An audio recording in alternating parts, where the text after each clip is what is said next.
Welcome back, guys. We're here at MLG, and we want to go over that game that we just saw because that was actually a very, it's kind of highlighting exactly what Marine King Prime is doing in this tournament. It sort of shows where his success is. So we're going to go ahead and throw that up on screen for you guys now. The NOS performance replay. Yes. And here we go. This is really the important part of this game, this attack Let me go right ahead and here. slow this down just a little bit. You notice that Marine King microing very well against this. Those force fields just a little bit off. He's trying to keep some of the army away. Now, so you can see the army here is trapped.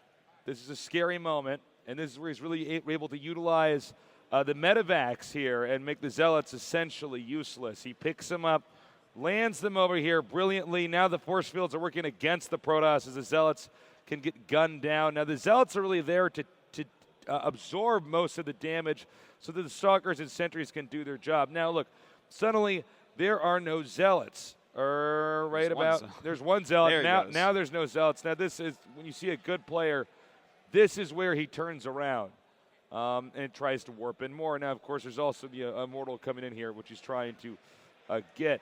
Now, the Sentry is the most gas-intensive units he has to keep alive. He pushes forward a little bit more.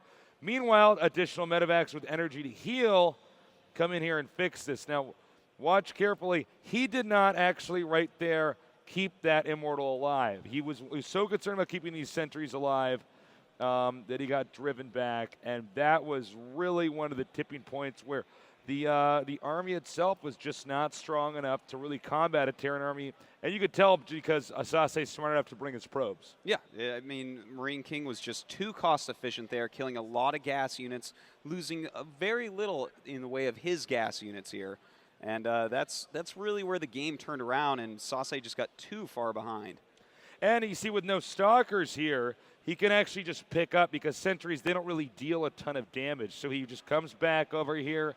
He reinforces. The medevacs go ahead and heal up. And this is really where the problem started. Also, I'm sorry, I almost missed this. Unpowering this, the robotics facility. Okay, sure. He didn't have much of an army, but he at least had Immortals being pumped out. You don't have that. Suddenly, this very basic composition of units becomes very, very deadly.